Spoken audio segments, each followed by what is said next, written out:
ನಮಸ್ಕಾರ. ಈಶನ್ ಕಿಶನ್ ಆರ್ಭಟಿಸಿದಾಗಲೆಲ್ಲ ಈ ಮೂವರು ಭಾರತೀಯ ಆಟಗಾರರ ರಕ್ತ ಕುದಿಯುತ್ತದೆ. ಟಿ20 ವಿಶ್ವಕಪ್ ಆಡಿ ಮೂವರ ಕರಿಯರ್ ಖತಮ್ ಮಾಡಿದ ಕಿಶನ್. ಹಾಗಾದರೆ ಸುದ್ದಿಯ ಕಂಪ್ಲೀಟ್ ಮಾಹಿತಿ ಏನು? ಅಷ್ಟಕ್ಕೂ ಈಶನ್ ಕಿಶನ್ ಅವರ ಈ ಸ್ಫೋಟಕ ಆಟ ಯಾವ ಮೂವರು ಆಟಗಾರರ ಕರಿಯರ್ ಕ್ಲೋಸ್ ಮಾಡಲು ಹೊರಟಿದೆ ಗೊತ್ತಾ? ಇದರೆಲ್ಲದರ ಬಗ್ಗೆ ಈ ವಿಡಿಯೋದಲ್ಲಿ ತಿಳಿಸ್ಕೊಡ್ತಾ ಹೋಗ್ತೀನಿ, ಆದ್ದರಿಂದ ಕೊನೆವರೆಗೂ ನೋಡಿ. ಆದರೆ ಅದಕ್ಕಿಂತಲೂ ಮುನ್ನ ನಿಮ್ಮ ಪ್ರಕಾರ ಈ ಬಾರಿಯ ವಿಶ್ವಕಪ್ನಲ್ಲಿ ಈಶನ್ ಕಿಶನ್ ಟೀಮ್ ಇಂಡಿಯಾಗೆ ಟಿ20 ವಿಶ್ವಕಪ್ ಗೆಲ್ಲಿಸಿಕೊಡ್ತಾರಾ ಅಥವಾ ಇಲ್ಲವಾ ಎನ್ನುವುದನ್ನ ಎಸ್ ಅಥವಾ ನೋ ಎಂದು ಕಾಮೆಂಟ್ ಮಾಡುವ ಮೂಲಕ ತಪ್ಪದೆ ತಿಳಿಸಿ. ಹೌದು, fearless, destructive and dangerous Ishan Kishan ಇದೀಗ ಟೀಮ್ ಇಂಡಿಯಾದ ಪೋಸ್ಟರ್ ಬಾಯ್ ಆಗಿ ಬದಲಾಗಿದ್ದಾರೆ. ಸಿಡಿಲಪರದ ಬ್ಯಾಟಿಂಗ್ ಜೊತೆಗೆ ಶರವೇಗದಲ್ಲಿ ರನ್ ಕಲೆ ಹಾಕ್ತಿರುವ Jharkhand wicket keeper cum batsman ಟಿ20 ಕ್ರಿಕೆಟ್ ನ ಹೊಸ ಬಾಸ್ ಆಗಿ ಮೆರೆದಾಡ್ತಾ ಇದ್ದಾರೆ. ಕಿಶನ್ ಬ್ಯಾಟಿಂಗ್ ಅಬ್ಬರಕ್ಕೆ ಬದ್ಧ ವೈರಿ ಪಾಕ್ ಕೂಡ ಬೆಚ್ಚಿ ಬೀಳುತ್ತು. ಹೌದು, ಸದ್ಯ ಸಾಗುತ್ತಿರುವ 2026ರ ಟಿ20 ವಿಶ್ವಕಪ್ ನಲ್ಲಿ ಈಶನ್ ಕಿಶನ್ ರಣರೋಚಕ ಇನ್ನಿಂಗ್ಸ್ ಆಡ್ತಾ ಇದ್ದಾರೆ. ಲಂಕಾದಲ್ಲಿ ಪಾಕ್ ಬೌಲರ್ಗಳ ದಹನ ಮಾಡಿದ ಈಶನ್ ಕಿಶನ್ 27 ಎಸೆತಗಳಲ್ಲಿ ಅರ್ಧಶತಕ ಪೂರೈಸಿದರು. ಅದಲ್ಲದೆ ವಿಶ್ವಕಪ್ನಲ್ಲೇ ಬ್ಯಾಕ್ ಟು ಬ್ಯಾಕ್ ಹಾಫ್ ಸೆಂಚುರಿಯನ್ನು ಸಿಡಿಸಿದ ವರ್ಲ್ಡ್ ರೆಕಾರ್ಡ್ ಕೂಡ ಸೃಷ್ಟಿಸಿದರು. ತಂಡದಿಂದ ಡ್ರಾಪ್ ಆದರೂ ಸೆಂಟ್ರಲ್ ಕಾಂಟ್ರಾಕ್ಟ್ ಕೈ ತಪ್ಪಿದ್ರೂ ಕೂಡ ಈಶನ್ ಕಿಶನ್ ಎಲ್ಲೂ ಬಹಿರಂಗವಾಗಿ ಮಾತಾಡಿರಲಿಲ್ಲ. ಬದಲಾಗಿ ಮೌನವಾಗಿಯೇ ಕಠಿಣ ಅಭ್ಯಾಸ ಆರಂಭಿಸಿದ್ರು.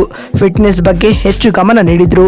ಡೊಮೆಸ್ಟಿಕ್ ಕ್ರಿಕೆಟ್ಗೆ ಮರಳಿ ಕನ್ಸಿಸ್ಟೆನ್ಸಿ ಪರ್ಫಾರ್ಮೆನ್ಸ್ ಕೊಟ್ಟರು. ಆಯ್ಕೆದಾರರು ಈಶನ್ ರವರ ರನ್ ದಾಹ ನೋಡಿ ಬೆರಗಾದ್ರು. ರಾಷ್ಟ್ರೀಯ ತಂಡದಲ್ಲಿ ಮತ್ತೆ ಚಾನ್ಸ್ ಕೊಟ್ರು. ಅಲ್ಲಿಂದ ಬದಲಾಯಿತು ನೋಡಿ, ಡಿಫರೆಂಟ್ ಪ್ಲೇಯರ್ ಆಗಿ ಕಂಡು ಬಂದ್ರು.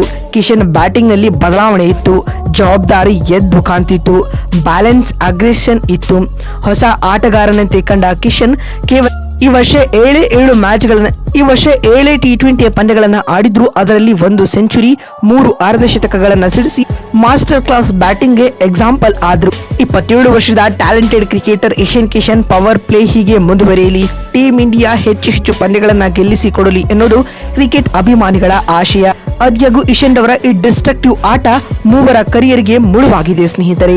ಅಷ್ಟಕ್ಕೂ ಆ 3 ಪ್ಲೇಯರ್ಸ್ ಯಾರು ಅಂತ ನೋಡ್ತಾ ಬರುವುದಾದ್ರೆ, ಮೊದಲನೇದಾಗಿ ರಿಷಬ್ ಪಂತ್. ಹೌದು, ಟೆಸ್ಟ್ ಕ್ರಿಕೆಟ್ ನ ಬಾದ್ಶಾ ಅಂತ ಕರೆಸಿಕೊಳ್ಳೋ ರಿಷಬ್ ಪಂತ್ ಟಿ20 ಫಾರ್ಮೆಟ್ ನಿಂದ ದೂರನೇ ಉಳಿಯುತ್ತಿದ್ದಾರೆ. ಹೀಗಿರುವಾಗ ಈಶನ್ ಕಿಶನ್ ಇದೀಗ ಇಷ್ಟು ಅಗ್ರೆಸಿವ್ ನಿಂದ ಆಡ್ತಿರುವುದು ಪಂತ್ ಟಿ20 ಫಾರ್ಮೆಟ್ ಗೆ ಮರಳುವ ಕನಸಾಗಿಯೇ ಉಳಿಯಲಿದೆ ಸ್ನೇಹಿತರೆ. ಇನ್ನು ಎರಡನೇ ಆಟಗಾರ ಬಂದ್ಬಿಟ್ಟು ಸಂಜು ಸ್ಯಾಮ್ಸನ್. ಹೌದು, ಟೀಮ್ ಇಂಡಿಯಾದ ಓಪನಿಂಗ್ ಬ್ಯಾಟರ್ ಸಂಜು ಸ್ಯಾಮ್ಸನ್ ರಲ್ಲಿ ಕನ್ಸಿಸ್ಟೆನ್ಸಿಯ ಕೊರತೆ ಇದೆ.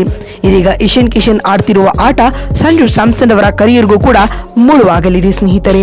ಇನ್ನು ಮೂರನೇ ಆಟಗಾರ ಯಶಸ್ವಿ ಜೈಸ್ವಾಲ್. ಹೌದು, ಟೀಮ್ ಇಂಡಿಯಾದ ಮೋಸ್ಟ್ ಯಂಗ್ ಟ್ಯಾಲೆಂಟೆಡ್ ಬ್ಯಾಟ್ಸ್ಮನ್ ಅಂತ ಕರೆಸಿಕೊಳ್ಳೋ ಯಶಸ್ವಿ ಜೈಸ್ವಾಲ್ಗೆ ಟಿ20 ಟೀಮ್ ನಲ್ಲಿ ಚಾನ್ಸೇ ಇಲ್ಲ. ಅವಕಾಶ ಸಿಕ್ಕರೆ ತನ್ನ 100% ನೀಡೋ ಬ್ಯಾಟರ್ಗೆ ಟಿ20 ತಂಡದಲ್ಲಿ ಚಾನ್ಸ್ ಇಲ್ಲದೆ ಇರುವುದು ವಿಪರ್ಯಾಸ. ಆದ್ಯಾಗೂ ಇದೀಗ ಈಶನ್ ಕಿಶನ್ ತಂಡದಲ್ಲಿ ಅಬ್ಬರಿಸುವ ರೀತಿ ನೋಡಿದರೆ ಜೈಸ್ವಾಲ್ಗೂ ಕೂಡ ಟಿ20 ಬಾಗಿಲು ಮುಚ್ಚಿದಂತಾಗಲಿದೆ. ಬಂಧುಗಳೇ, ನಿಮಗೇನು ಅನಿಸುತ್ತದೆ? ಈ ಮೂವರಿಗೂ ಟೀಮ್ ಇಂಡಿಯಾದ ಟಿ20 ಟೀಮ್ ನಲ್ಲಿ ಚಾನ್ಸ್ ನೀಡಬೇಕಾ ಅಥವಾ ಬೇಡವೆನ್ನೋದನ್ನ ಕಾಮೆಂಟ್ ಮಾಡಿ. ನಮಸ್ಕಾರ.